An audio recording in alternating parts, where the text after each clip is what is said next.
we are considering recursive least squares transversal filter. You remember we had a data matrix at nth clock built using data obtained from n equal to 0 to time equal to 0 to time equal to n, and it was like this: x 0, x 1 dot dot dot dot x n minus 1 n. Then one cycle delayed version x n minus 2 x n minus 1 dot dot dot dot, lastly x minus n minus 1, here it is n minus capital N plus 1, x n minus capital N plus 1 minus 1. So, this dot dot dot dot. Okay. And there was d n vector. These are all old stuff, that is why I am not explaining them again. You can go back to previous lecture and see how they came and all that. Then the error vector at nth clock was d n minus x n filter weight vector. W was just a general filter weight vector, W 0, W 1 dot dot dot W n minus 1. You can see one thing, x n W. So, if you multiply this by a W, you start with the last row, this times W, that is a filter weight, filter output vector at nth clock, because x n into W 0, x n minus 1 into W 1 dot dot dot, this into W n minus 1 and summation. So, that we know is the filter output at nth clock. Then next row times the same W. So, W 0 times x n minus 1, W 1 times x n minus 2 and dot dot dot, the summation, that is the filter output at n minus 1th clock, so on and so forth. So, this is actually giving a vector of filter weight outputs at nth clock, n minus 1th, n minus 2th up to 0th, and when that is subtracted from this d n, then d n minus filter output at nth clock. So, that will be output error at nth clock, then output error at n minus 1th clock and all that. There is the overall error vector. Our purpose is to minimize the norm square, that is if we take the norm square of this vector with a forgetting factor of course, that is if you take it was like current term is E square n, next was some lambda times E square n minus 1, this is the current term, then lambda square E square n minus 2 and dot dot dot lambda n 0, where lambda real and lambda greater than 1, less than 1, greater than 0, but typically very close to 1, maybe 0.99, something like that. So, what it does is just a recap, when lambda is lambda or lambda square, lambda cube and all that, its value is not that less. So, in this summation the current contribution E square n or previous cycle contribution E square n minus 1, they dominate, but contribution from remote past they diminish, their effect is much less. That helps us in concentrating on the norm square of the error on the current history, not on past history, because system characteristics and all that can change from time to time. So, we should focus on this norm square from the current history point of view. All those were explained last time. Okay. And by minimizing this, we obtain the recursive least squares estimate of the filter weights W n at nth clock as this. This is x n, this is diagonal matrix, I will write about it, though we all know this x n transpose inverse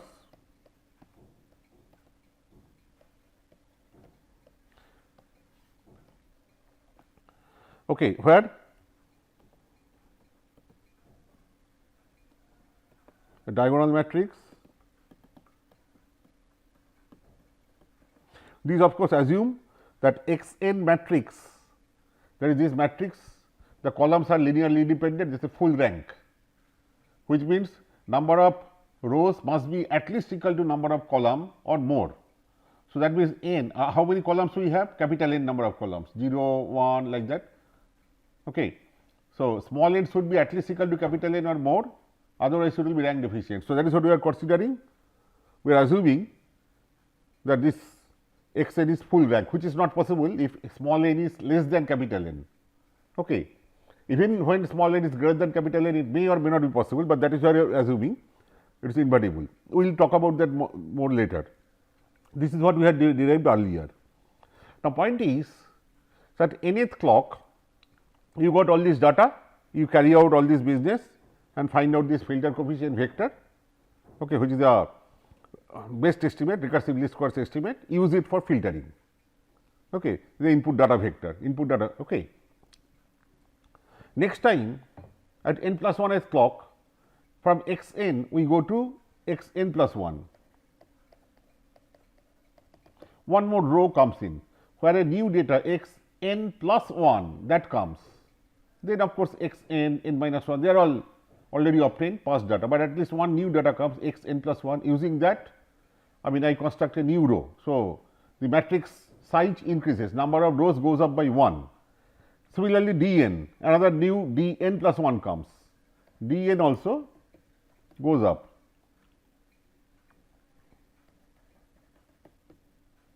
Okay, d n also goes up by 1. So, my previous estimate w n will not work. I have to replace x n by x n plus 1. This should be lambda n plus 1. Okay, that is 1 lambda dot dot dot lambda to the power n minus 1 lambda n, another term lambda to the power n plus 1, and again x n plus 1 and all that, you know, d n plus 1. So, shall we do like this, that at every clock we carry out this whole computation, find out w n and then filter. Next time x n matrix changes to x plus n plus 1, d n vector changes to d n plus 1. So, again compute the same thing, replacing n by n plus 1, get w n plus 1, again do filtering. That we cannot do, that will be too much. You know, we should rather recursively obtain, generate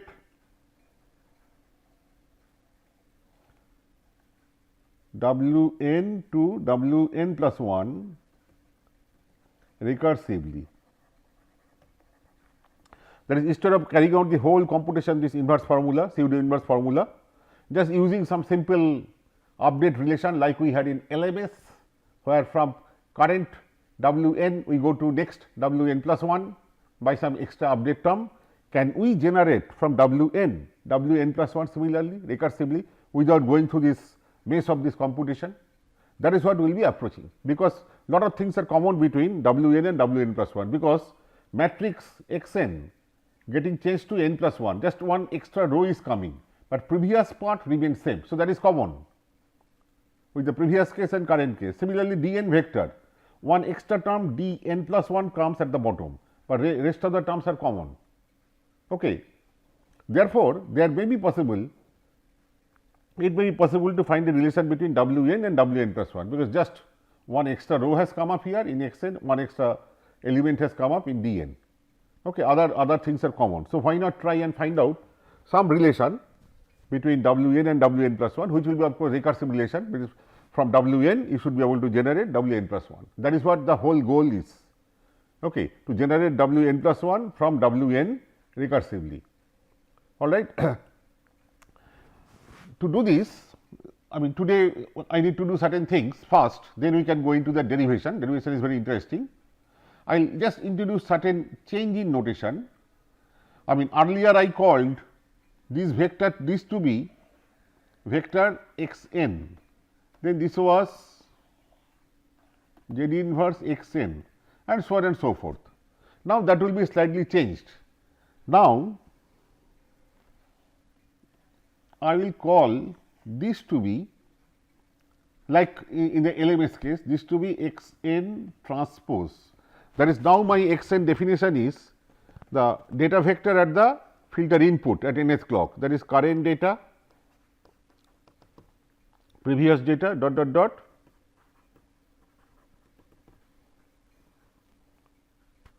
so filter output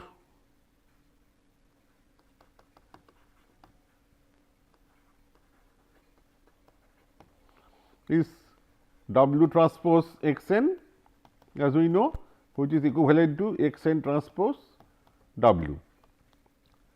All right. This is the notation we are familiar with. Filter input vector x n minus 1 dot x n minus capital N plus 1.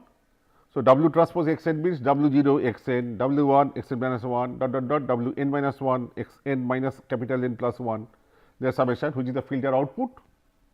So, if it is x n, you see it is x n transpose. So, this will be x n minus 1 transpose, right, so on and so forth. This will be x 0 vector transpose, this will be x 1 vector transpose, all right. So, then I rewrite x n like this.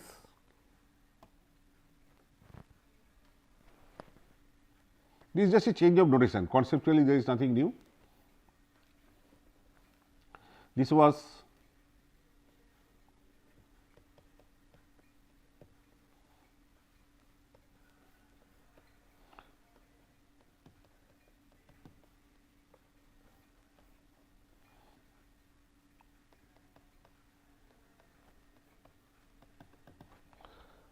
just using that notation. And now, you can see one thing, if I divide this upper half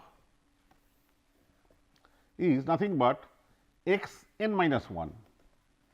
Instead of n, I have n minus 1, I will go from x 0 transpose, x 1 transpose dot dot up to x n minus 1 transpose. So, this is x n minus 1 and just bottom I have got 1 x transpose n that has come up. So, this is the relation we will be using. So, we will be using this notation. Okay. This is one thing. Another thing is very famous matrix inversion lemma. This is a very general result which we will not discuss here. A special case which is applicable to us, that all will be discussed, that will make things simpler. And this lemma is very useful in this adaptive signal processing, statistical signal processing and all that.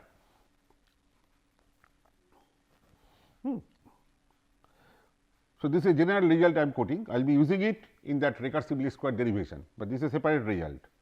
So, given A to be maybe n cross n, the square matrix invertible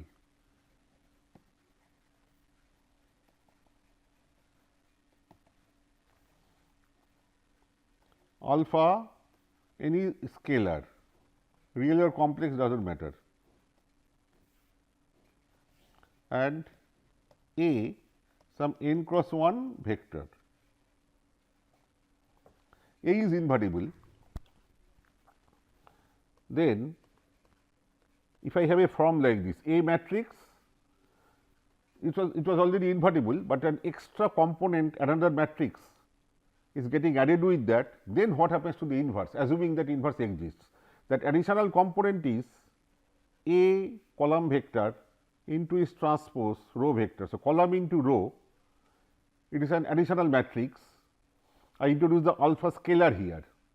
Alpha could be 1 also, but we want to be more general. So, alpha is this.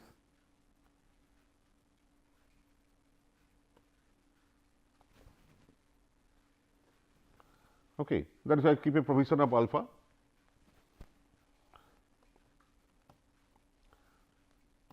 Assume invertible, that is assume exists. That is not only A is invertible, if along with A we add this alpha A transpose, this total matrix also if we assume invertible, then what is this inverse? Then claim is this is equal to A inverse minus scalar alpha divided by 1 plus alpha, again scalar A transpose, which is a row vector now, capital A inverse A. So, capital A is a matrix, A inverse is a matrix, small a is a column vector. So, A inverse small a is a column vector, this is a row vector, row into column is a scalar. So, this whole thing is a scalar. this times a matrix, of course, because this is a matrix, this is a matrix. This matrix is A inverse matrix A transpose. So, A is a column vector, A transpose row vector. So, this is a matrix and once again A inverse. This is the result. I will prove this result, it is not very difficult. To prove that right hand side is the inverse of A plus small alpha A transpose. Okay, what I have to do? I will multiply this quantity within this bracket by the right hand side and show this is identity. Suppose you have to show, let me go to the next page. Suppose you have to show that A inverse is B. What will you do? You then show A B is I. Of course, A, B they are square. Suppose they are square matrices and A inverse is called B. Okay. You have to show that A inverse, you have to show that certain A inverse is equal to certain B. How to show? If I can show A B equal to identity, that means B is A inverse I, because A is square and A is supposed to be invertible. So, A inverse A into B is A inverse I inverse I is A inverse A is I. So, I B is B. So, B equal to A inverse. Okay. So, assuming A to be invertible, if you have to show that A inverse equal to some matrix B, how to show that? Just take A and B, multiply A with B, A B, so that equal to I.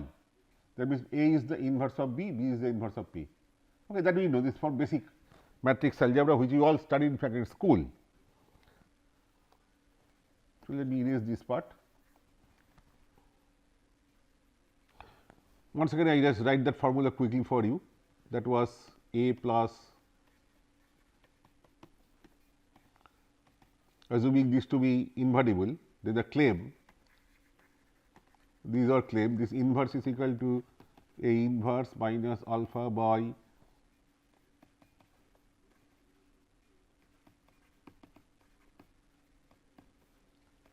times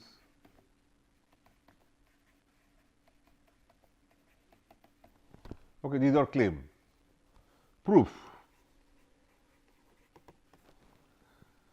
This whole thing into right hand side, that is, if I do this A plus alpha A transpose, this quantity, not inverse, this quantity into right hand side,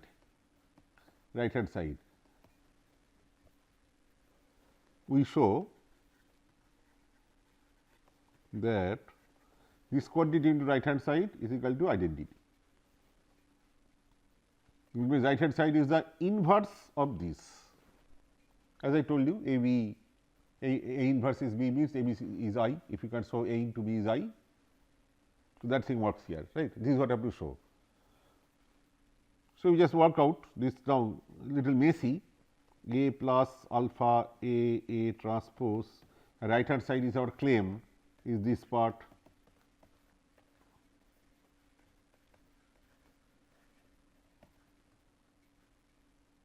Okay, before I write this, I can make even some simplifications.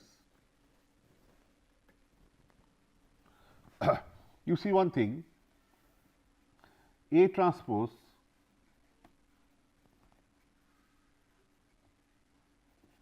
A inverse A.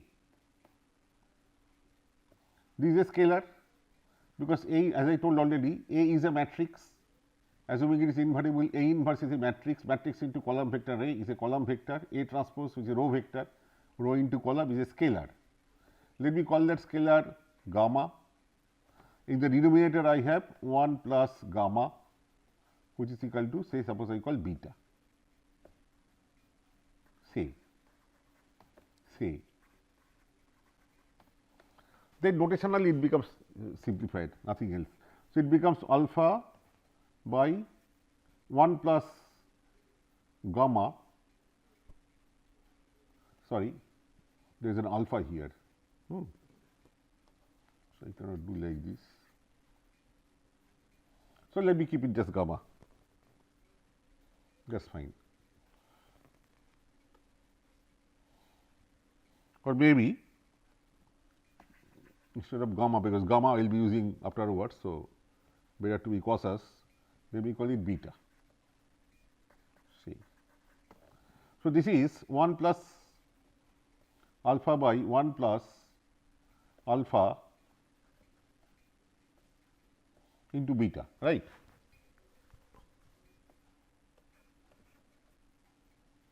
One plus alpha by 1 plus alpha into beta times as before.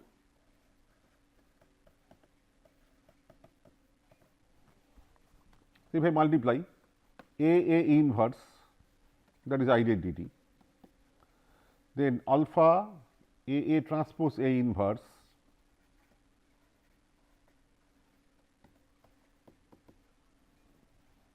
alpha A transpose A inverse, then A times this quantity. So, A inverse cancels identity. So, minus alpha by 1 plus alpha beta A, and this is A transpose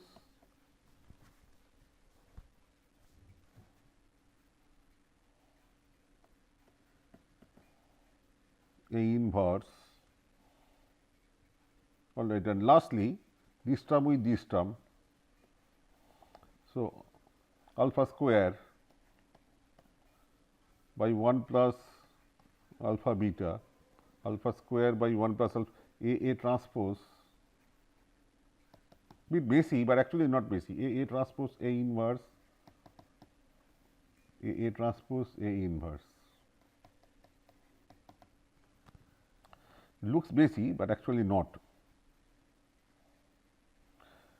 This term looks very complicated. A column vector, then row vector, then matrix, then again column vector, then row vector, all that.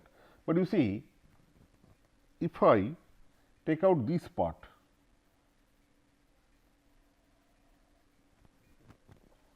this is a scalar and this is this beta, isn't it? A transpose A. So, and beta is a scalar.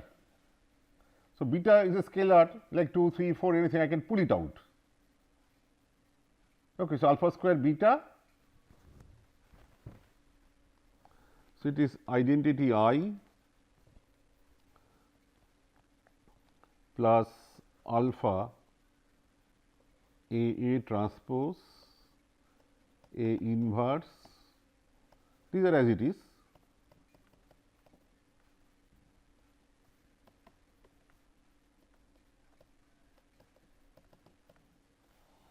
minus alpha square by 1 plus alpha beta, this beta comes up here, I can pull it out, it is a scalar. So, A transpose A inverse, A is a column vector, A transpose is a row vector. So, this is a matrix, matrix into matrix, a matrix, same matrix here, here, here. So, I can take that common, I plus rest are scalar. So, you can write, does not matter, you can first write the matrix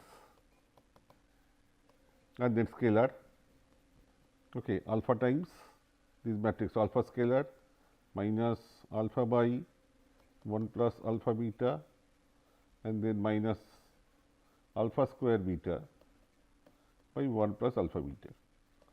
And let us see what happens, alpha into 1, you can see easily alpha into 1 alpha minus alpha cancels, and alpha square beta minus alpha square beta cancels. So, this here whole thing is equal to 0. So, this is identity, which proves that one is the inverse of the other. That is, if I call this matrix something, say theta, and this, let this matrix be phi, then theta into phi identity. So, phi is the inverse of theta, theta is the inverse of phi, they are square matrices, which proves this result. Okay.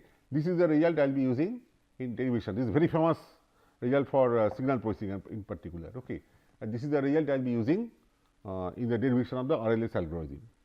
And another thing, very simple, but I will be using it, is called block partitioning of matrices and multiplication, block multiplication. Again, this is from elementary matrices theory, you can easily appreciate. So, suppose you got a matrix A which is M cross n and a matrix B which is n cross maybe R. You are multiplying, obviously you will take this row into this column, then this row next column, and so on and so on, all of us know. But suppose I divide this matrix into sub matrices, that is, this may be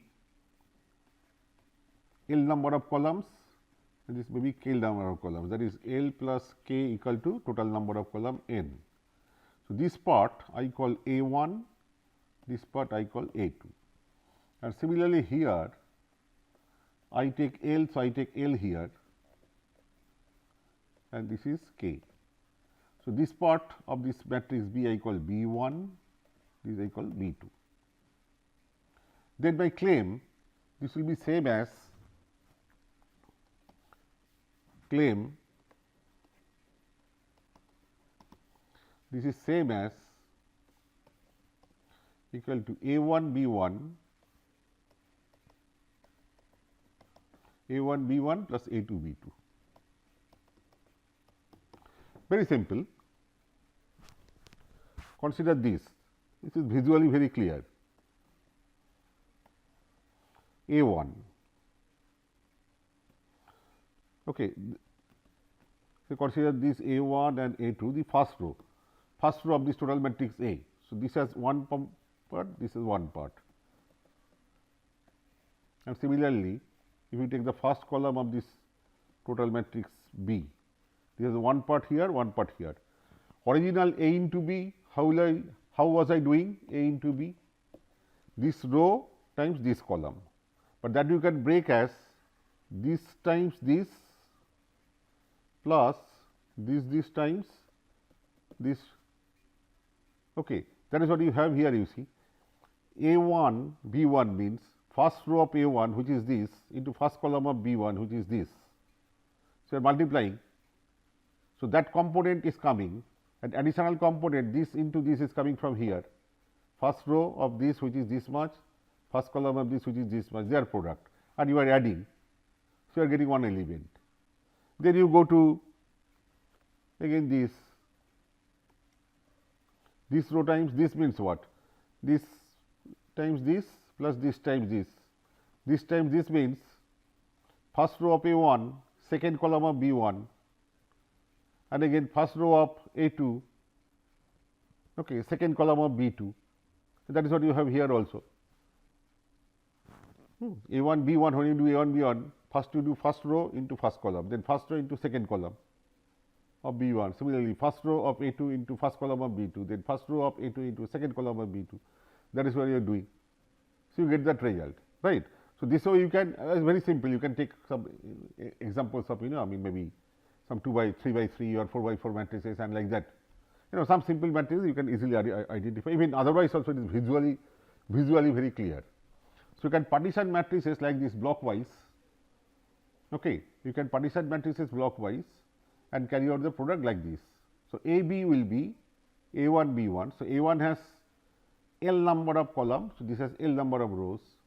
A2 has K number of columns. So, B2 has K number of rows. So, A1 B1 you can carry out the product and A2 B2. Okay. This then you can generalize further. Generalize like this.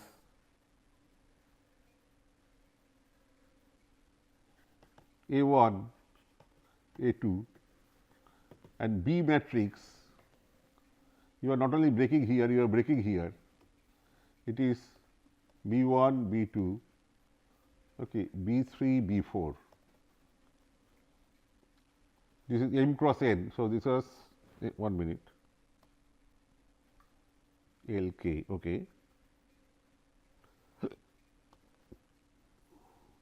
So, this was L, this was K, this much is M. So, this is your L, this is your K. So, this is B matrix. I divide like this. So, this part as the I carry out product of this A with this first. So, I use the previous philosophy, it will be A1 B1 plus A2 B2, okay, that will be A times this submatrix. So, it will be this part first, A1 B1 plus A2 B2, this will come here, and then again you do this product total A matrix into this part. So, A1 B3 plus A2 B2.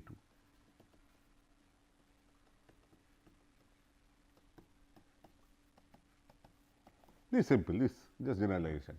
This is what I will be using extensively in my derivation of the recursive least squares algorithm. So, this algorithm I will develop in the next class. Thank you very much.